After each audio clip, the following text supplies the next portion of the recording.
আজকে আমাদের ইউএস অ্যাম্বাসেডরের নেতৃত্বে ইউএস অ্যাম্বাসির একটা ডেলিগেশনের সাথে পার্টি অফিসে একটা সৌজন্য সাক্ষাৎ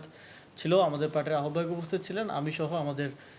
এখানে আন্তর্জাতিক সেলের অন্যান্য সদস্যবৃন্দ উপস্থিত ছিলেন। আমাদের মূলত এটা মোর অফ এ সৌজন্য কার্টেসি ভিজিট আমাদের পার্টি অফিসে। এর আগেও ইউএস অ্যাম্বাসির পলিটিক্যাল সেক্রেটারি আমাদের পার্টি অফিসে ভিজিট করেছেন এবং আমাদের সাথে বিভিন্ন বিষয় নিয়ে আলোচনা করেছেন। আজকে আমাদের বাংলাদেশের বর্তমান সাম্প্রতিক রাজনৈতিক পরিস্থিতি নিয়ে আলোচনা হয়েছে এবং আমাদের কিছু ইউএসের সাথে বাংলাদেশের সম্পর্ক নিয়ে কিছু রিভিউ যেটা চলে আসছে, এই সম্পর্ক দীর্ঘদিনের রিভিউ হয়েছে এবং আমাদের যেই রিফর্ম ইনিশিয়েটিভ, যেটা আপনারা জানেন যে রিফর্ম নিয়ে এখন আমাদের দল সংসদে এবং সংসদের বাইরে আমরা কাজ করছি। যেই গণভোটে জনগণ যে রায় দিয়েছে সেটা বাস্তবায়নের জন্য একটা বেটার ডেমোক্রেটিক কান্ট্রি হিসেবে একটা নতুন বাংলাদেশ বিনির্মাণের জন্য আমরা কাজ করছি। সেই বিষয়ে খুব বিশদ আলোচনা হয়েছে ডেলিগেশনের সাথে এবং কিভাবে এই রিফর্ম ইনিশিয়েটিভকে দেশের জন্য আরও ভালোভাবে কাজে লাগানো যায় এবং ইমপ্লিমেন্ট করা যায়। এখন তো ইমপ্লিমেন্টেশন নিয়েই আসলে পুরো বিষয়টা চলতেছে এবং সরকার একটা সংবিধান সংশোধন কমিটিও করেছে, যেখানে বিরোধী দল এবং আমরা অংশগ্রহণ করি নাই। তো সবকিছু মিলে এই বিষয়ে আলোচনা হয়েছে। অপটিক্যাল ব্রাইটেনার, কালার গার্ড এবং জার্ট লক সমৃদ্ধ অ্যাডভান্স ফর্মুলায় এলো নতুন রে ডিটারজেন্ট পাউডার।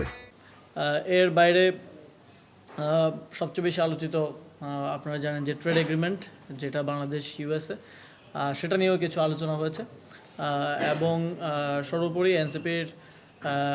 কার্যক্রমের বিষয়ে এনসিপি কীভাবে বাংলাদেশের রাজনীতিকে সামনের দিকে দেখছে, এনসিপির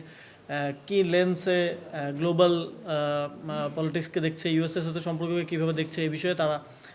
জানতে চেয়েছেন এবং আমরাও তাদের ভিউ টুয়ার্ডস বাংলাদেশ কীরকম এই বিষয়ে কিছু ভিউজ আমরা এক্সচেঞ্জ করেছি। মোটামুটি এই বিষয়গুলো নিয়ে আলোচনা হয়েছে এবং উভয় পক্ষই সামনের দিনগুলোতে বাংলাদেশের প্রসপারিটির জন্য বাংলাদেশ এবং ইউএসের মধ্যে একটা বেটার ডিপ্লোম্যাটিক রিলেশনের বিষয় এবং বাংলাদেশকে বা আমাদের দিক থেকে বিশেষ করে বাংলাদেশকে কিভাবে এই সাউথ এশিয়ার একটা strong economic and strong country হিসেবে গড়ে তোলা যায়, এ বিষয়ে আমাদের মধ্যে বিস্তারিত আলাপ আলোচনা হয়েছে এবং আমরা সামনের দিনেও আমাদের আজকে যারা ডেলিগেশন আসলেন ইউএস এম্বাসি সহ আরও বিভিন্ন দেশের যারা বাংলাদেশ এম্বাসি আছেন এবং যারা বাংলাদেশের প্রসপারিটি, বাংলাদেশের সাথে গুড রিলেশন তৈরি করতে চান এবং আমরা তাদের সাথে আমাদের এই সম্পর্ক সামনের দিনে আরও কীভাবে ভালো করা যায়, আরও কীভাবে মোর ইন্টারেক্টিভ করা যায়, সে বিষয়ে সামনের দিনে কাজ করে যাবো আর কি। না, ট্রেড এগ্রিমেন্ট হওয়ার আগে আমাদের কোনো আলোচনা হয়নি এবং এটা এর আগে আমরা কয়েকবার এখানে প্রেস ব্রিফিংয়ে আমার মনে আছে আমি 2বার অন্তত পরিষ্কার করেছি আমাদের আলোচনা হয় নাই এবং আমরা এই বিষয় নিয়ে অন্তর্বর্তী সরকারকেও এবং আমেরিকান এম্বাসিকেও তাদেরকেও বারবার আমরা পরবর্তীতে যখন এটা নিয়ে আলোচনা হয়েছে আমরা বলেছি যে ইউ শুড হ্যাভ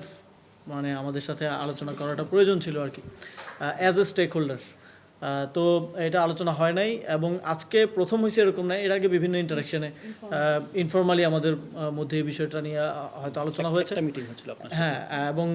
তাদের পলিটিক্যাল সেক্রেটারি এসেছিলেন আমাদের অফিসে এর আগে, তখন আমাদের মিটিং হয়েছে এবং আমাদের মধ্যে আমরা এটা নিয়ে একটু পড়াশোনা করার চেষ্টা করেছি, নিজের একটু আন্ডারস্ট্যান্ডিং করার চেষ্টা করেছি যে কোনটা বাংলাদেশের জন্য ভালো খারাপ বিস্তারিত। আমরা দেখছি যে অনেকেই টিভিতে টকশোতে বিভিন্ন জায়গায় হয়তো না পড়ে না বুঝেই অনেক ধরনের কমেন্ট করতেছেন, অনেক ধরনের প্রোপাগান্ডা হচ্ছে, অনেক ধরনের এটা নিয়ে সত্য মিথ্যা অনেক কিছু মার্কেটে আছে। বাট আমরা একটু নিজেদের মধ্যে বোঝাপড়া করার চেষ্টা করেছি আর কি, নিজেরাও ওয়ার্কশপের মতো করেছি টু বেটার আন্ডারস্ট্যান্ড অ্যান্ড আমরা যেই জায়গাগুলোতে মনে হয়েছে যে ক্লিয়ারেন্স দরকার আমরা তাদেরকে কোশ্চেনও করেছি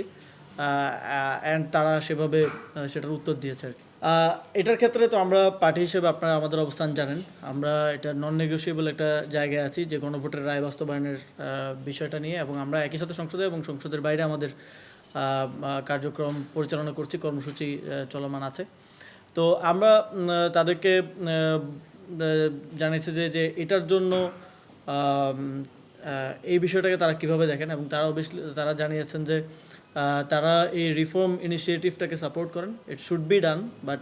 দেশের ইন্টারনালি কীভাবে হবে কী হবে, পলিটিক্যাল পার্টি তারা এখানে কোনো পক্ষ নিতে আগ্রহী না অ্যাজ ইউজুয়াল। বাট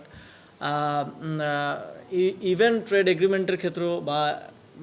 বেটার রিলেশনের ক্ষেত্রেও কিছু কিছু জায়গায় আপনারা জানেন যে ইউএস সহ বিভিন্ন দেশে বিভিন্ন ধরনের মতাদর্শ থাকে, বোঝাপড়া থাকে। তো রিফর্মের ক্ষেত্রে তারা স্ট্রংলি এটাকে সাপোর্ট করেন এবং তারা এটার জন্য সরকার দল জামাতে ইসলামী এবং সবার সাথেই তারা এক ধরনের নেগোসিয়েশন এবং কথাবার্তার মধ্যে আছেন আর কি, এবং আমরাও এই জন্য সাপোর্ট চেয়েছি।